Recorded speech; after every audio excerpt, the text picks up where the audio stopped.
In the tapestry of life, where every thread holds a story, America in Black and White emerges as a haven for the voices echoing through the heart of our communities.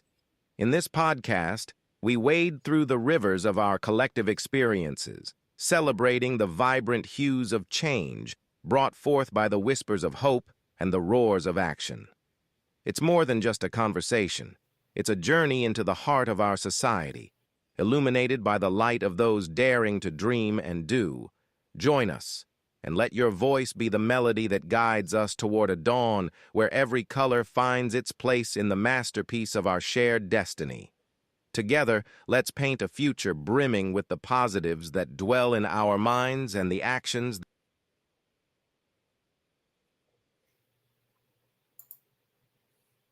Good evening, ladies and gentlemen, and welcome to another episode of America in Black and White. Tonight, we have another really great show. We've got Mr. Ramon D. Durham as our guest tonight. Ramon D. Durham is a native of Pittsburgh, Pennsylvania, and a proud graduate of Howard University. He is a passionate advocate for reentry and social justice. He currently serves as a reentry instructor and case manager with the nonprofit organization in Boston, Massachusetts area, where he supports formerly incarcerated individuals in rebuilding their lives with dignity and purpose. In the fall, he will begin a dual Master of Divinity Master of Social Work program at Boston University, a path that reflects his deep commitment to healing, restoration, and community transformation. With lived experience and a heart for justice, Ramon brings compassion, insight, and integrity to his work. He believes in the power of second chances and is dedicated to creating systems of support that honor the humanity and potential of every person. His work is rooted in the hope that true freedom comes not just through release from incarceration, but through access to opportunity, healing, and a supportive community. Ladies and gentlemen, I would like to bring to the show Mr. Ramon Durham. Hey, Hello, sir. Charles. Hello, Charles. How you doing? I'm doing just excellent. How are you? I'm good. Good to be here. I'm glad to be here. Oh, yes, sir. I am really glad that you're here and we finally were able to get this to work. Yeah. I'm glad. I'm excited. This is my first time ever doing a podcast, so. Well, I'll tell you one thing.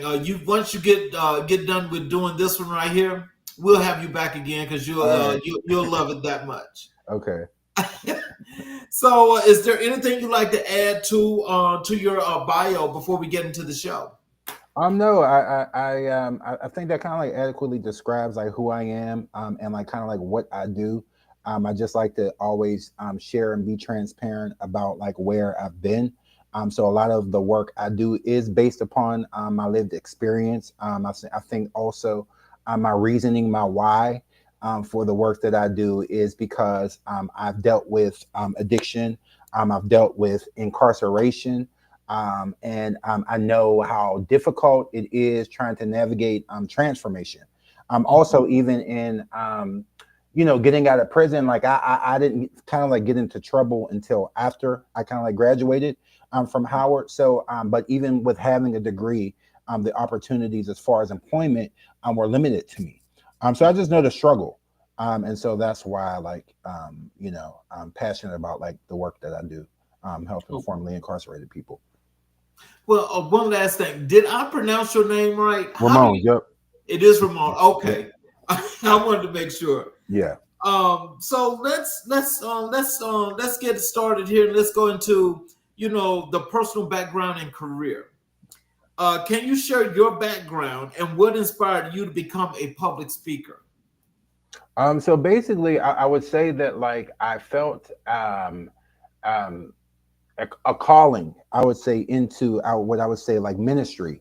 At like 18, I was a freshman at Howard University, and I remember at this time I was when I first went to school, I was drinking, partying, and my birthday's in September, so a month after being in school my freshman year, I kind of had like what I say like a spiritual awakening as I was sitting in a bar, and I just felt like an emptiness, like kind of like a void that I never experienced before, and it caused me to like kind of like dig deeper into a relationship with God.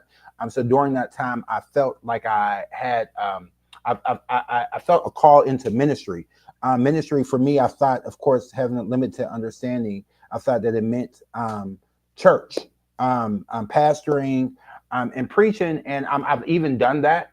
But I feel like that, like kind of like the ministry that I feel kind of like called to is like outside the four walls of a church, and it's more towards like public service, public speaking. So the public speaking part is I would say kind of like um, attached to what I first felt Mm, as being called into ministry or to preaching. mm. So, can you tell us how does that correlate or connect with, the things that you went through after school to this point? How does that correlate? So like basically, I would say that like I because I again like I because I've struggled with addiction, and because I've been incarcerated. I've had an involvement in the criminal justice system. I think that life has a way of like leading you in certain directions. Throughout my lived experiences, I feel like that it gave me like kind of like compassion, empathy, like different things that I probably didn't have prior to all of my Mm, experiences. And so because of my experiences with addiction, because of my experiences with incarceration, I became passionate about helping men, and particularly heal, find hope, and to find freedom. mm. So, when you say you found hope in helping a lot of these men heal, I mean, like, was your healing process a long process? Was there someone to help you through that process, or how does that work? My I would say honestly, to be perfectly honest, I'm still healing. I feel like healing is an ongoing thing. It's a journey, and it's definitely not been like I just I went into jail, like I had this awakening, and I got out and did everything right. It's been a series of extreme highs and extreme lows, a series of successes and failings and mistakes, a series of lessons, tough lessons at times. I'm learning, and I would say that like I'm still healing, and so like as I'm healing, as like I believe that like I gain wisdom from God and wisdom from my lived experiences, I pass on that wisdom to others who may be in similar situations than me. Mm. So, what motivated you to focus on community outreach and social justice, particularly around the prison reentry I'm programs? just again, I would say that it's been my experiences, like because of my like prior to me going through everything that I went through, I never saw me really doing this work. I didn't really know what I wanted to do. Like I said, at first I felt a call in the ministry. My bachelor's degree is actually in music. I have a bachelor's degree in music, but I was just a little bit lost with identity and not understanding like who I was or like how I wanted to show up in the world. And so, because of my experiences, it created in me, I believe, like a desire. I even not even like created a desire. I feel like that it like my experiences led me, like everything in life pushed me in that direction towards community outreach and prison reform and those types of things. Well, so how would you describe your journey from your early experiences to becoming an advocate for social change? Um, I believe that my journey has been one. Again, like I said, it's been a lot of tough lessons learned. A lot of it's been. I ain't gonna say it hasn't been easy. It's been difficult, but I've had the desire, and the God given strength to persevere in the midst of the difficulties. And so like I would describe my my journey there as transformative, and one filled with extreme resilience. Mhm. So, with the guys that you work with, do you ever, when you're having meetings or counseling sessions with these young men, do you ever just speak about your experience and how you try to make their experience different? Yeah, so in the work that I do, I'm a very very transparent person, and so like I don't get up in front of people and trying to kind of like put on airs as if I arrived at a certain place. I try to meet people where they're at, and I find the easiest way for me to connect with guys who are incarcerated or struggle with addiction or whatever they may be struggling with is to share my own experiences. And so when I get up in front of people every day when I teach in the prison, I incorporate where I can and where I feel it's necessary, bits and pieces from my life. I share that. So, as I think about, when you and I have, when we chatted Hmm. before, what I found to be so interesting is that, I think about, a young man like yourself when you were there at Howard Hmm. University. I don't know how, what the beginnings were, but you got to Howard Hmm. University. And so when you got to Howard University and thinking about the family dynamics and so forth as to your life in Hmm. general, was there anything that happened prior to you going to Howard that maybe changed your path while you were there? No, like so I would say that like I grew up in like kind of like a neighborhood where of course like any typical urban neighborhood where there were like drugs and there addictions been running through my family and stuff like that. So when I started like drinking and smoking marijuana at 15. And I like to say that like when I started doing that, I felt like I had found some sort of magic potion that erased all insecurity, all fear, anything that I had experienced at that point that was negative. Alcohol and weed erased that for me. And so like when I was always smart in school. So schoolwork was never a problem with me, even in the midst of anything that I've ever done. And so when I went to Howard, I actually was, excited to be there, but like, I really like wanted to party. And being honest, I'm in DC. Yeah. I'm, in a bigger city than Pittsburgh, Mhm. and I'm at this premier black school that like I dreamed about going, as I wanted to go to Howard since I was like probably in middle school. Mhm. And Yeah, I don't know. I grew up in church, so there were all these different aspects of me. I mean, I have this aspect of like I grew up in church singing, so that was always there. But I had this other side of me that like I enjoyed street life. I liked being out and about. I liked partying. So at times I've liked chaos. And so I brought all of that to Howard, like kind of like with me. But when I would say that like my freshman year, when I had this like awakening at this bar, um, I realized that like especially being out of my neighborhood where where you grow up with these people all of your life, and everybody's like family there. When I got to Howard, that I would say that was the first time that I noticed, truly, really noticed. Um, my own insecurities. I truly was in touch with like my fears. I would say that like where I was from in my neighborhood, like I was kind of like I would say like kind of sort of fearless. And When I got to Howard, I feel like I shrank in many ways. Oh, wow. Um, yeah. So what challenges have you faced in your career as a public speaker, and how have you overcome them? Um, Let me see. I wouldn't say like the I would say challenges for me would be more so in the people that I help.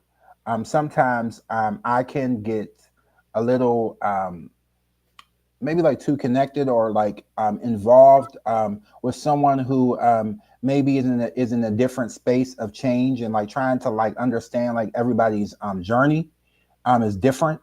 Yeah, I don't know. I think that like that's sometimes challenging for me because I want everybody who I come in contact with who I'm like teaching to get it, to understand it, to buy into what I'm saying. And that's not always the case. Mhm. So, in your opinion, what characteristics make an effective public speaker, especially in the realm of social justice? For me, I was number one thing I would say is transparency, especially if you have the lived experience, not trying to go in front of people and put on airs. I think like finding your own voice, knowing your own like narrative is highly important. But like transparency is just like absolute key for me. So like sometimes like when I'm in front of people, I always get a little bit nervous because I don't never plan on what I'm going to say. Even in this podcast, I don't know what will come out. So there's a slight nervousness because again, I'm transparent and I try not to hold back. So I think that like a key thing for someone doing public speaking in a social justice realm, um, transparency and knowing your own voice, identity, and your own narrative. Well, you're doing fine, and so I just as you go through this, I mean, it's only going to get that much better. So you're doing fine, though. I I appreciate appreciate it. it. I appreciate it. Let's transition over to the community outreach and social justice. Mhm. Can you elaborate on the reentry program you lead for prisoners and its primary objectives? Okay, so the reentry program that I run, I actually created it at my job. So it is called Freedoms. It's called Facing Reentry Through Education and Empowerment for Men over what is it? Overcoming with for men. And I again, it's a 6 week curriculum that I created. The first week I deal kind of like with manhood. I talk about identity, and I talk about toxic masculinity, and I talk about redefining what it means to be a man.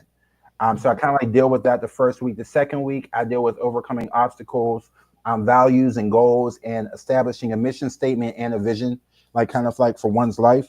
The Mhm. third week, I deal with community, be it relationships, understanding toxic and relationships, how to connect with community, how you show up in your community, how you want to show up in your community, and then the next 3 weeks I do with employment, college prep and trade school, and finance. Mm. So, did you actually put that curriculum together, or was this something that the people at your job did? Because you said that I know you said that you started the program. Did you Yeah, put the curriculum together? yeah. So I like when I first got hired at my job, I was like assisting someone in another program. But then my job got, I guess, like the opportunity. They wanted us to provide programming on another block. So my supervisor asked me to kind of like take the lead and to create, basically from what I wanted. She knew about like kind of like my experiences and stuff to just kind of like create the program. So like I created the name for the program and I created all the material that even I created like the handouts I even created was like my own stuff. Oh wow! Now see Mhm. that in itself, that's being gifted right there.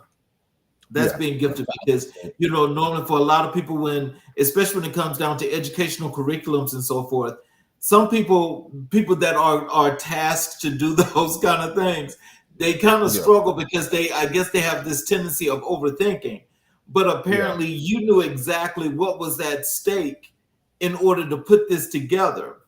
So while you was putting this together, I mean, were you just thinking about yourself and reentry, or what was your thought process as you was putting this together?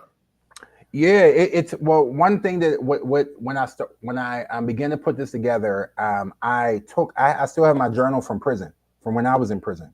I Mhm. took out my journal and I began to like read through it. and I began to like place myself back in jail, and begin to consider what was like very, very key. That like if someone would have told me this, um, um, maybe something would have shifted or changed from me. Again, because I had my own spiritual awakening when I went to state prison, and so I basically pulled from that experience, like the insight that I gained during that time, the wisdom that I had gained during that time, and I put it all into this program that I created.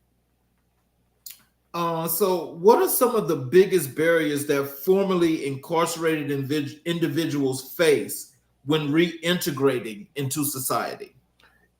I believe that I would say that like every I believe state may be different, but just in general, especially here in Boston, I know housing is a big thing. Getting people like stable housing, and employment. But I see where I come in is I try to encourage them, that like if you have an end goal, to kind of just like take whatever, kind of like just puts money in your pocket at the time, but to keep like grinding. But like housing and employment is difficult. Mhm. So, how do you measure the success of your reentry program? So I would measure my success. So my reentry program is fairly new. My goal for like the tool that I use to measure success now is how many people come and engage with my nonprofit, because we go into the prison from my nonprofit.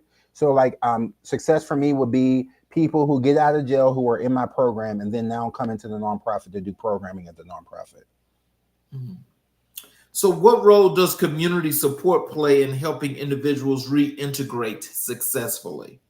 I mean, it's just key.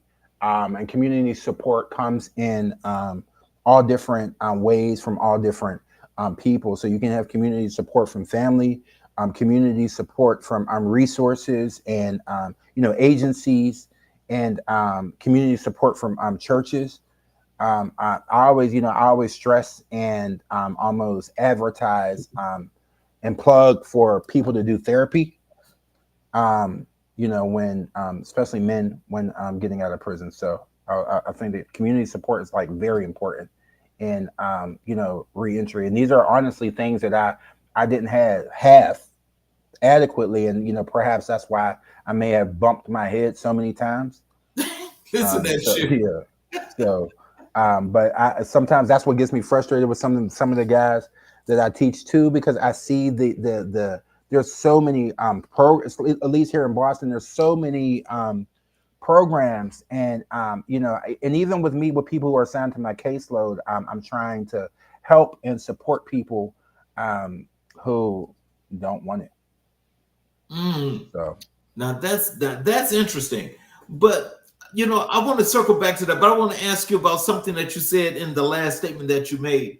Can you tell us why is it that you feel like counseling slash therapy, mental health treatment is so much better for these guys when they're re-entering into society? I mean, one is that like, life in itself, beyond anybody who's been incarcerated, life in itself can be traumatic.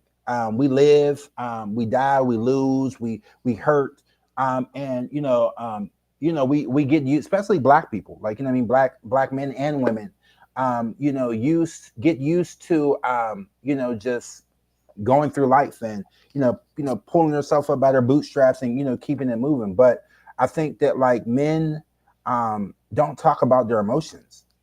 They don't. I stress in my classes, like if I ask what it means to be human, it means to have emotions.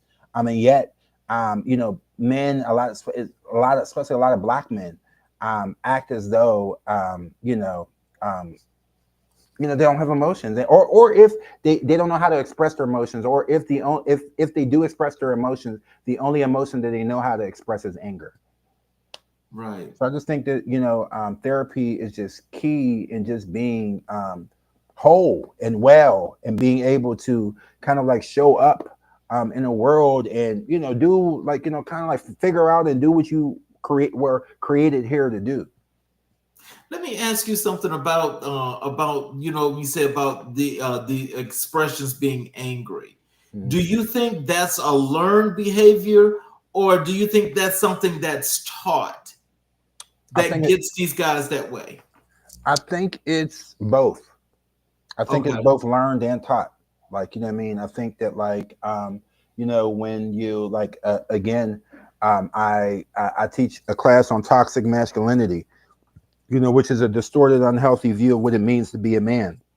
And for me, um, I I growing up in my neighborhood, my earliest of ideas of what it meant to be a man were wrapped up in like promiscuity, aggression, fighting, um, you know, um, and not being able, not being able to walk away from something, or now what I teach is that being a man means to be self-aware and responsible and exercise self-control, and that means over your temper too. Hmm. So Oh wow. Um, I would love to study that curriculum that you use, because it sounds like it's a really powerful tool that if people are actually listening and being aware of what's actually being taught in that manual, that it could definitely do a lot of help to make the transition into society a little bit easier. yeah, so yeah, I believe that it is helpful. It's been helpful. The reactions and the responses that I've gotten from the guys who take my class have been like, yeah, it's been very great. I've given like surveys out for people to write at the end of the class, like and I've gotten like so much good feedback that even encouraged not only encouraged me, but this gave me confidence in the work that I was doing. Oh wow. So. So, can you share a success story from your program that particularly stands out to you? Well, the guy, I would say that he's still in prison, but he's about to get released. Hmm. But he came in my class last August, and and mind you, I teach 12 weeks. I mean, 6 weeks of one class, and then 6 weeks of another curriculum, and then we go back to the first curriculum. So I'll have new people, and I teach on one block. But because he is so he came in, I would say, like one way, but he's signed up for the class every time I've taught it. So he's been with me since August, and I'm currently reteaching something that I've already taught. Yet he still comes to my class, and like I have a lot of side conversation with him. So like I only fully know his success like once he leaves the jail, and how he shows up and what he decides to do. But like while he's been there, I just his mindset has I believe shifted, and changes in my conversations with him have changed since the initial conversations that I had with him. They're just different. Let's transition over to your public speaking themes. Can Hmm. you tell us what themes do you find that resonate most with audiences during your talks? So my big thing that I always talk about is freedom, and freedom being much more than a physical space. The freedom is has to do with one's mind and spirit, and so that even when someone is incarcerated, that they can become free. So even when your body is physically locked up in jail, if you become free mentally and spiritually, then you're free. And then and I always stress that in order for one to experience freedom, for me not go back to jail physically, then you have to do the internal work in the mind and the spirit to become free. So, how do you tailor your messages to different audiences, such as the youth, community leaders, or policymakers?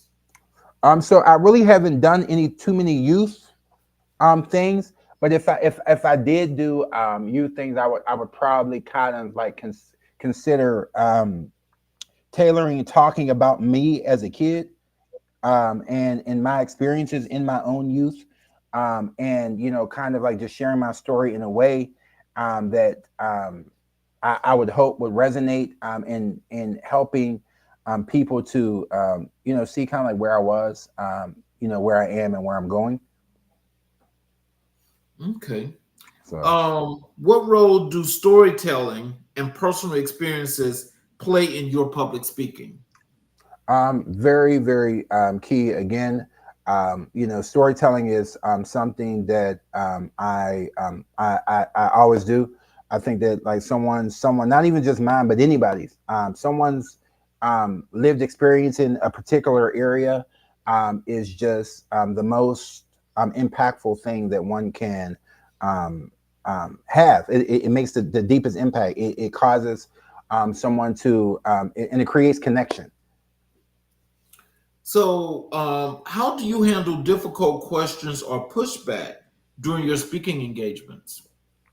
I would be honest with you to say that I haven't really had yet, knock on wood, too much kind of like you know pushback or kind of like disdain.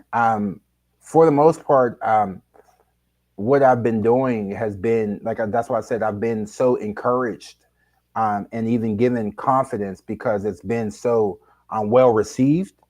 Mhm. And people like where I say like people like buy whatever you're selling. I feel like that people have been buying into what I'm talking about when I'm sharing my lived experiences and my own journey. So, in your view, what is the most pressing issue facing Black communities today, and how do you address it in your talks? mm, I want to think about this question for a minute. Could you repeat that for me again? In your view, what is the most pressing issue facing Black communities today, and how do you address it in your talks? I would say a major issue, which isn't a new issue, is addiction. It looks a little differently now. In the 80s, 90s, it was, like crack. A Mhm. lot of people now, especially like younger people, they do pills. There's a lot of pill addiction. And there's also just a lot of overdoses because, people are buying press pills on the street that have fentanyl kind of like in them. Mhm. And I think addiction, which has been ravishing through Black communities, for decades now, I think it's still a pressing issue. Um, so yeah. So let's move to reflections on change. Mm.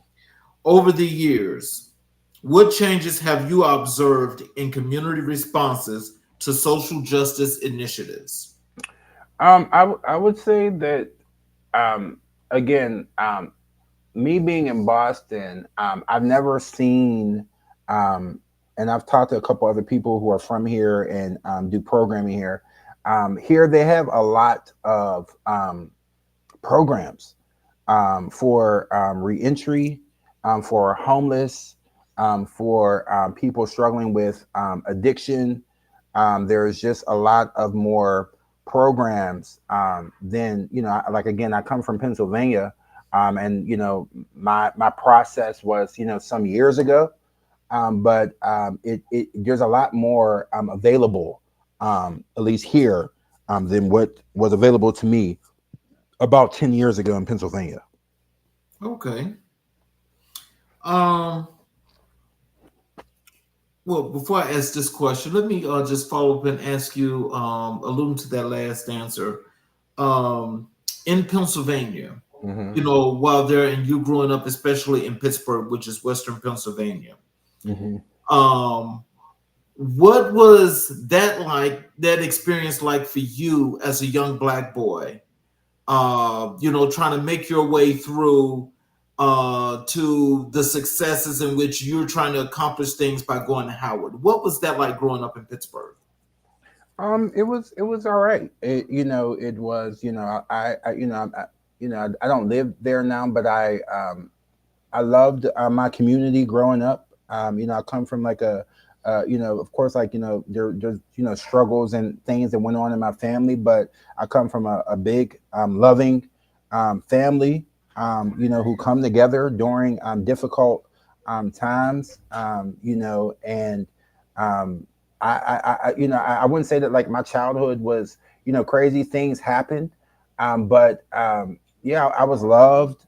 My mom had me young. My mom also struggled with addiction. My mom had me at like 17. And my dad wasn't, really present. But yeah, she did the best that she could with what she had. My grandmother did the best that she could with what she had. You learn these things as you get older. You like when you're a kid, you get resentment, like all of these other things. But as you get older, you realize that people do what they can. They do the best that they can, of what they have. But I was loved. I was, supported. Of course, like when you're internalizing things as a kid, and I'm navigating, trying to find my own way. Again, school always came easy to me. That was nothing. But um, I didn't talk about my feelings for a long time, and so like again, I found relief in drugs and alcohol. Mhm. And I didn't expect to be. I never expected to be addicted to anything. I just consider myself a partier. Before I even started drinking, I used to go to under 21 clubs when I didn't drink. So I always loved to party and dance and yeah, that. And so that was always just a part of me. But I also grew up in a big, large family. All my family went to church. I went to Sunday school. I sung in the choir. My uncle's a pastor who, like, my uncle took part in raising me too. My mom's oldest brother, and yeah, so that was always there.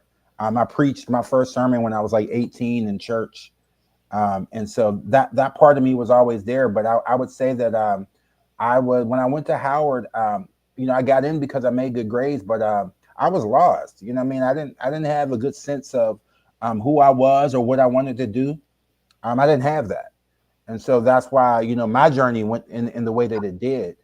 But yeah, But it sounds like to me that despite what the environment was, it's like you still had enough sense of self to know that you needed something different, when you yeah, wanted to go to Howard and when you got there. So, I mean, I think just in between that time, I guess it sounds like to me that, when you got that chance to go to Howard, it's like now you're out there on your own, and now it's really was the time to just say, "Ooh, what's going on?" yeah, yeah. So But it sounds like the experience itself was something that kind of that should have helped you along the way, because it seems like you're like well put together now. well, Howard definitely helped me because I even wherever whatever I did and wherever I went, I knew I always wanted more because of my experiences. Like you Okay. mean, I just was lost during that time trying to figure out and find my way. But like in the back of my mind, and deep down inside, I always felt that there was greatness there. Hmm. And even with going to Howard, I was surrounded by greatness. Hmm. And so yeah, I always knew, but it's knowing that it's there and um navigating or journeying to get to it is different. That's a whole nother thing. Right. And so some people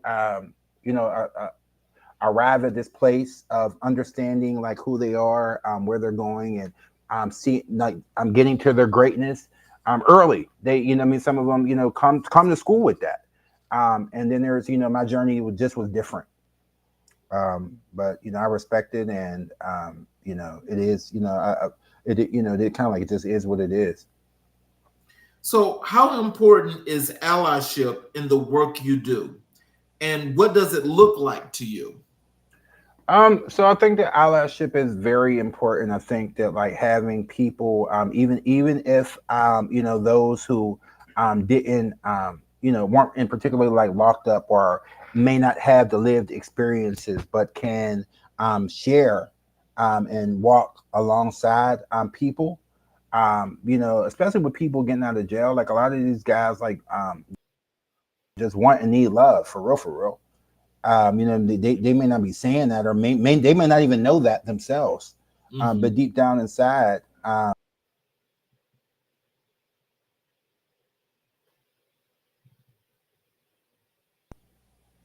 hello, Okay. Are you back? Is it yeah, like you yeah, was you it frozen for paused, us? yeah, it paused. Okay. So, what advice would you give to someone looking to get involved in community outreach and social justice? I, first thing I would say is just if someone has a heart for that, either I would say you could volunteer. Like I'm just starting to get involved in another organization, which is called Second Chance Justice here in Boston, that does some other work with prison reform. I think volunteering, I'm networking, connecting with other people who are involved in similar work, is just like kind of like at the ground level. Okay. How do you envision the future of social justice efforts, particularly concerning reentry programs? For the future, I think that like I don't know. I just feel like if everybody plays like their part, it can be very, very good. Like I think that people, its leaders, like understanding what they're like, kind of like called to. There are people I feel like who are called to change systems. Like you know what I mean. The criminal justice system in itself. For me, I feel like that my goal and my driver where I feel I'm what I'm feeling at least at this time in my life, I'm feel like that I'm attached to change the individual within the system. So Mhm. there's those who do the work of changing the system, and then there are those who do the work to change the individuals who are in the system. I think that if everybody understand, plan to play your part, your role, and understanding your role, and even collaborating and networking and connecting together to ensure that men and women re-entering into society after incarceration are given a fair chance. And I'm not even talking about even with like jobs and stuff like that, but I'm just talking about just having the necessities. Even something as simple as like housing or again mental health services. So, what legacy do you hope to leave within your community and beyond? Um, I hope that I can leave one of service and justice and compassion. Mhm. That like I'm a servant to others, one of justice, and that like I lead in everything that I do with compassion for and with others. Understanding people's hurts and meeting people where they are. So, let me ask you this because, I can hear that passion that you have. Mhm. Um, so just when as we're doing this show right now and as we're speaking to our audience, what are some of the things that you want people that are in the actual situation that we speak of right now, what are some of the things that you think they can take away from the things that you're speaking about now, and how it was, as how your background went from then to now? What are some of the things you think that they should be able to take away from this that they should use? Are you talking about people who are incarcerated or is No, struggling with reentry? our audience. I just think that like one just having compassion for people, just understanding that life is difficult. I feel like that like again being being able to be have the ability to be transparent with people and connecting with people and to yeah to I think that sometimes people can be I think all people and even me at times in different ways, but I think at times people can be judgmental, very Yeah. judgmental, and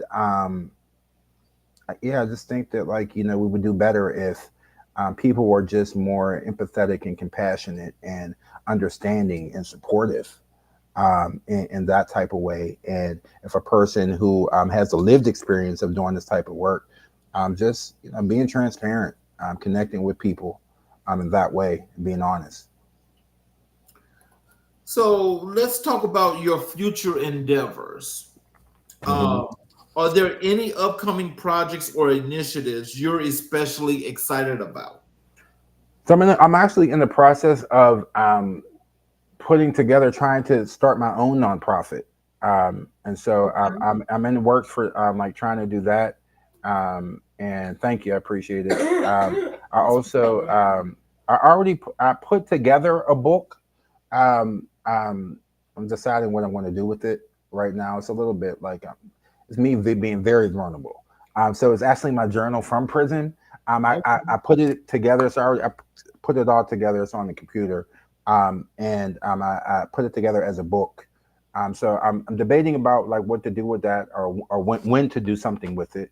And I also started another book that I'm writing. Okay. So So I take it then that this first manuscript that you're talking about writing is going to be an autobiography. So the one in jail is just a collection of like journal entries, poems, reflections. The one that I'm currently writing is a novel. Actually, it's fictional, but it's based on my own life. Okay. And so it's like kind of like written in allegory form. It's about a guy journeying to freedom. It's called a place called Free. I'm journeying there, and I'm just um, talking about telling the story of his journey, how he gets there. So can you tell us, how do you balance your work as a public speaker with your community outreach efforts? I think having like balance is key. I try not to I can't overextend myself. Like sometimes like I can get like overwhelmed with like getting off of work and then having to jump on like Zooms and stuff like that. And I also think that being able to delegate and you know, sometimes people don't like to say no, but like I think saying no sometimes too is key. Because you're no good to service if you're not good internally and rested for yourself. So So what skills or experience do you think are essential for the next generation of social justice advocates? I think that like being resilient, being again compassionate, and understanding people, being willing to walk alongside people like you're saying, like allies and that those types of things, and yeah, just whatever kind of like be passionate about that, just allowing your heart to lead you. So can you tell us, how can individuals get involved in supporting prison reentry programs in their communities? I think that there's a lot. Probably you can like probably like Google organizations who do reentry work, and then like trying to like again like then find one that may fit, because different organizations focus on different things. You might have a organization that just kind of like focus on like work readiness, employment, jobs. You might have an organization that focuses on reform and advocacy, and then you may have an organization that's focusing on like mental and emotional wellness. So I think just like doing your own research, and then finding which one may be a good fit for you. So what role do you believe social media plays in raising awareness about social justice issues? I think social media is just key in anything nowadays. It just everybody's on it. I just think there's like I'm on a podcast now, but everybody, there's a lot of podcasts. A lot of visibility on social media platforms. So I do think that like social media is just kind of like key in this day and age in raising awareness in any type of work that one is doing.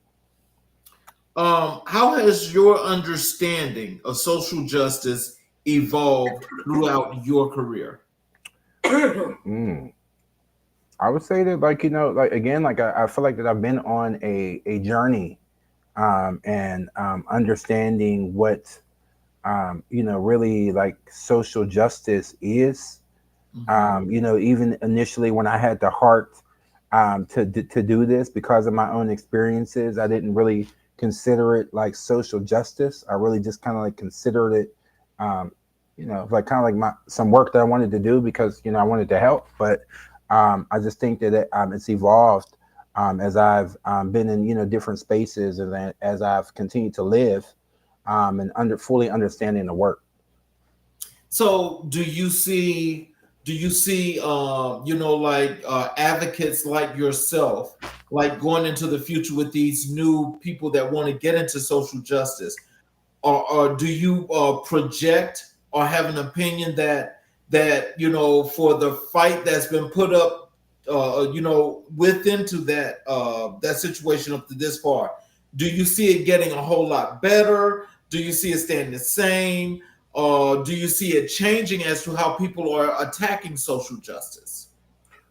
I think it'll get better. You know what I mean? I think that like, in life that like there's always a progression, a growth of something, and just with like platforms and people. Well, people have been tired, but like but people are tired, and I think that like new generation of people are just different. There's a lot of a younger generation who are more socially conscious, I would say, in some ways, in different ways, and I think in life anything, I see it progressing and getting better. So, can you, in moments of doubt or frustration, what keeps you motivated to continue your work?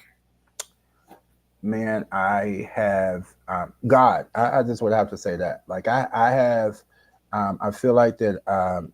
I was created, by God, on purpose and for purpose.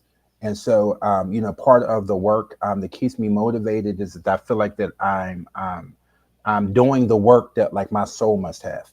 Mhm. And so like if I'm doing the work that my soul must have, this is what makes me smile. This is what makes me it gives me energy. You know what I mean? It doesn't take from me. It adds to me. Like I said, earlier, it's, how I'm going in with these men, and I'm leaving out, I'm encouraged. I'm leaving out almost, I'm pouring out, but I'm in ways I'm poured into. So So, do you just with those things that like when they happen, that could be like a little obstacle of some sort. Do you kind of like have to take yourself to a place of to step back, to calm, and then handle situations, or how do you handle situations that just pop up that are just way out of sorts? I process things. So like man, I'm not. I'm definitely not reactionary. I definitely have. It's always cool to have like what I'll say like a multitude of counselors. So you run things by people. And so I definitely don't just if something happens or rubs me the wrong way or whatever. I definitely just I've learned not to be reactive, but rather to seek counsel from someone maybe with a little bit more wisdom than you. Um, how do you practice self care amidst the often emotional, taxing work of social justice? Um, I rest. I do I'm I'm an introvert. There are days that like I don't want. I don't. I talk to my mother every day. That's about the only person I talk to every day. I don't like really like talking on the phone. When I come home, kind of like from and I close my door, I kind of want to just like watch TV, relax. I do also do like other things for myself. I go to NA meetings, what I mean, where I'm able to share and like get things off my chest there. I do therapy. I journal, and I go to church. I do that. And I try to exercise. It's getting a little bit warm here. Boston has beaches. I like walking. Mm. Who are some other figures in Black history that inspire you, and how do they influence your work? Um, the one that's always well, not gonna say always inspired me, but the main my main guy is Dr. Martin Luther King Jr. And I would just say that I of course I've knew about him like all my life, but while I was in prison, I read his autobiography, and it just impacted me in a whole different way. I feel like that as I was reading his autobiography, kind of like my eyes were like opened um, and it sparked something in me even while I was in jail. And so I was intrigued and fascinated by his life of just like service and justice and sacrifice. You know what I mean? And just I was even just amazed of like just what he accomplished in such a short span of life, and even how early he was doing everything. And just even some of his quotes, like one of my favorite quotes by him is it says the ultimate measure of a man is not where he stands in moments of comfort and convenience, but where he stands in times of challenge and controversy. So And speaking of Dr. King, you're going to transfer. We're going to, go over to this segment of where we do Black History 365, mhm. and with the influence of Dr. King, how has Dr. King's philosophy of nonviolence influenced your work? um, I would say that like I like how Dr. King like led in love, and his a lot of like what I read in his autobiography was him like trying to figure out how to fight against what was going on during the Jim Crow era while still maintaining his integrity as a Christian. And so he always wanted to lead kind of like with love, and part of that love was like not fighting physically.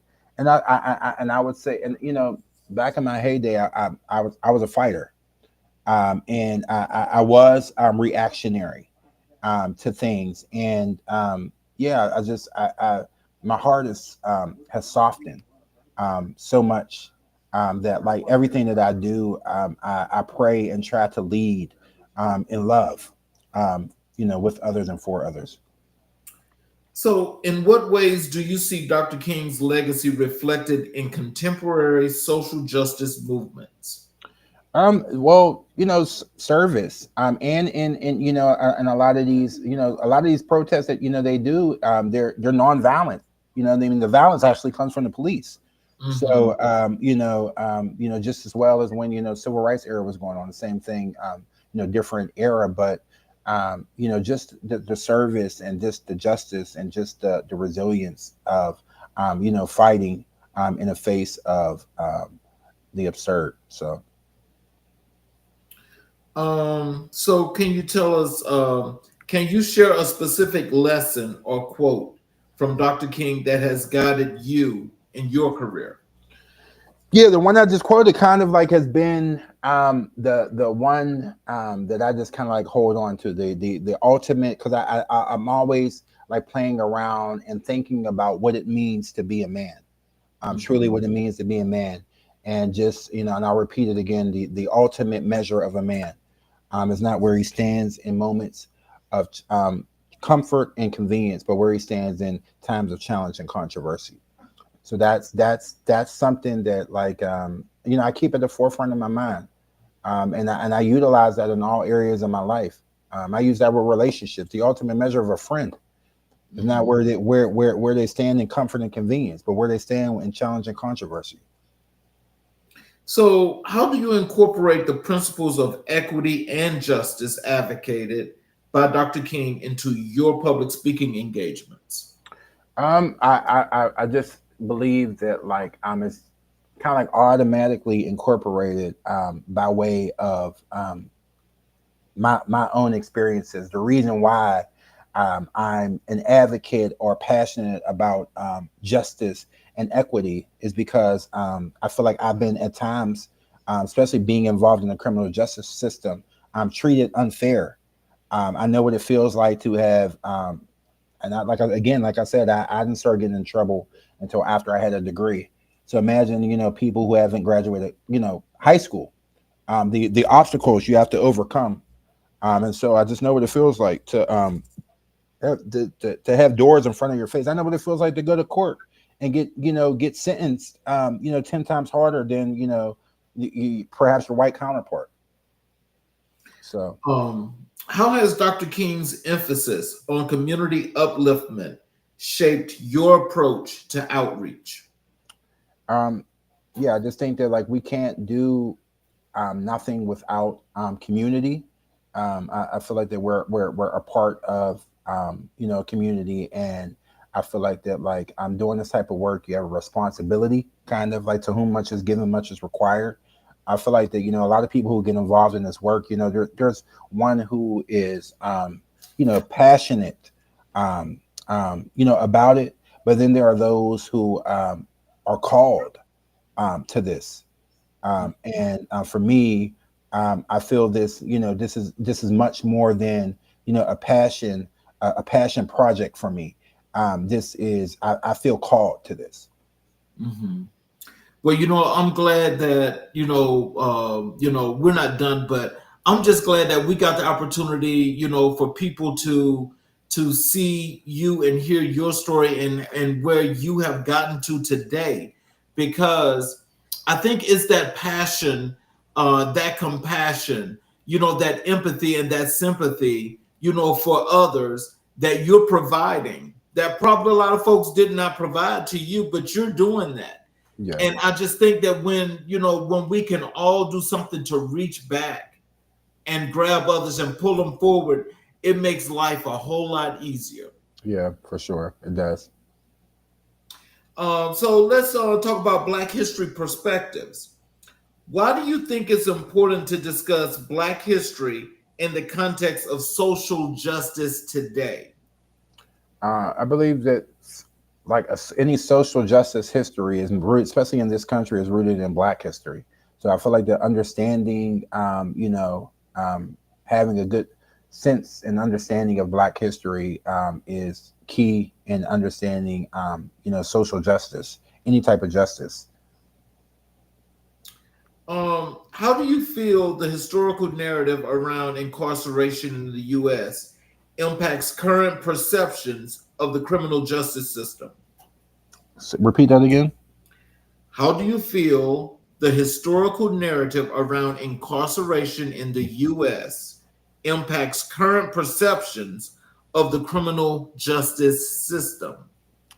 Well, the historical framework for incarceration, be it false, is you know mainly that our black people are criminals. Like I'm currently like living in Boston, and of course, black people are minorities here, but when you go to a prison, they're the majority Mm, of the time.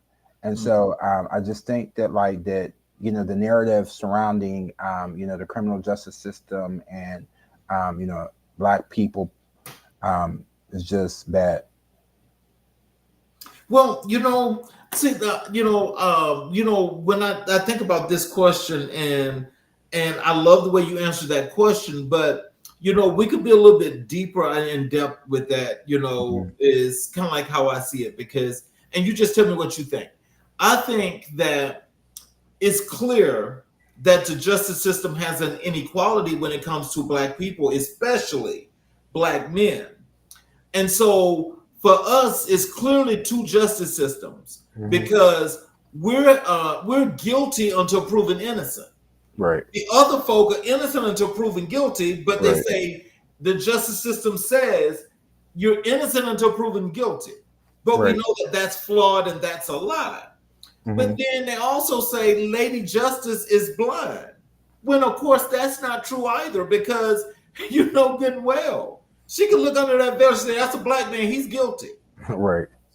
Yeah, I agree. So I I, I mean, I go ahead. wholeheartedly agree. I'm still dealing with, the ramifications of, my thing. I got arrested in 2015. I went to jail in 2000. I mean, went to trial in 2016. I went to state prison, got out the end of 2017, and I was given a tale of like 10 years probation.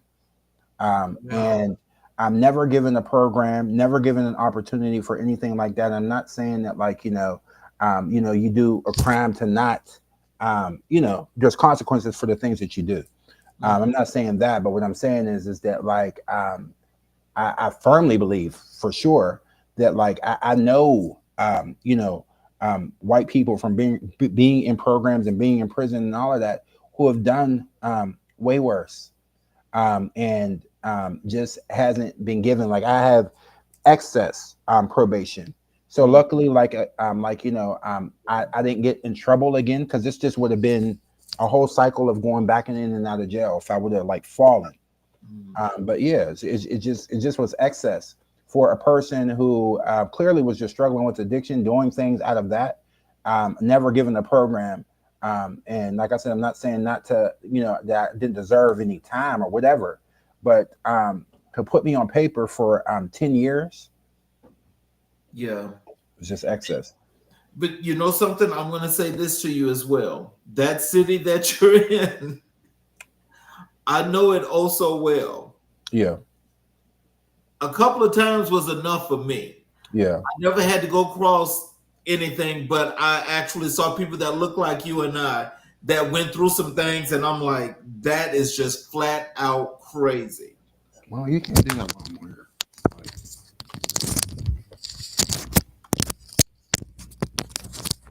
Why would you do that? You just threw me. I thought it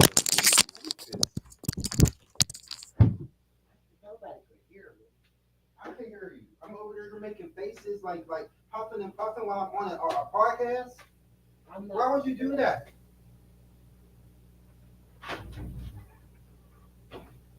You're awkward. Darn.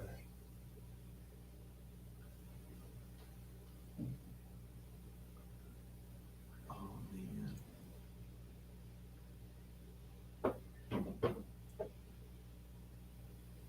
Tell your kid.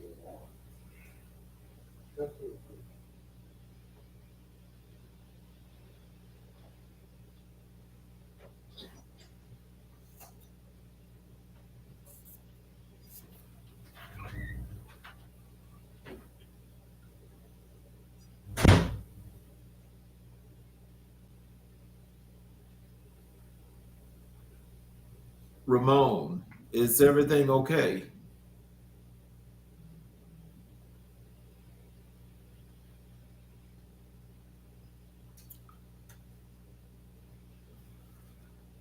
Well, um,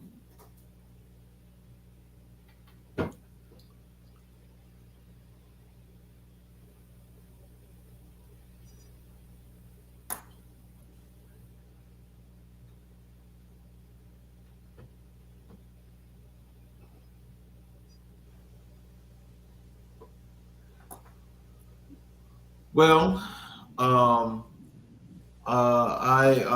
I hope that everything is okay.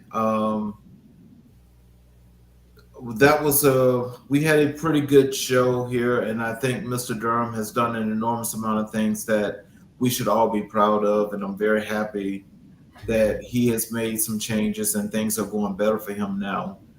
Uh, for those of you that have watched the show, just I would ask if you have not subscribed, please subscribe to the channel, and get a chance to watch more shows, including this show and other shows. Um, we will see you guys next week, and again, we'll have another great show, America in Black and White. So you all have a great weekend, a great evening, and we will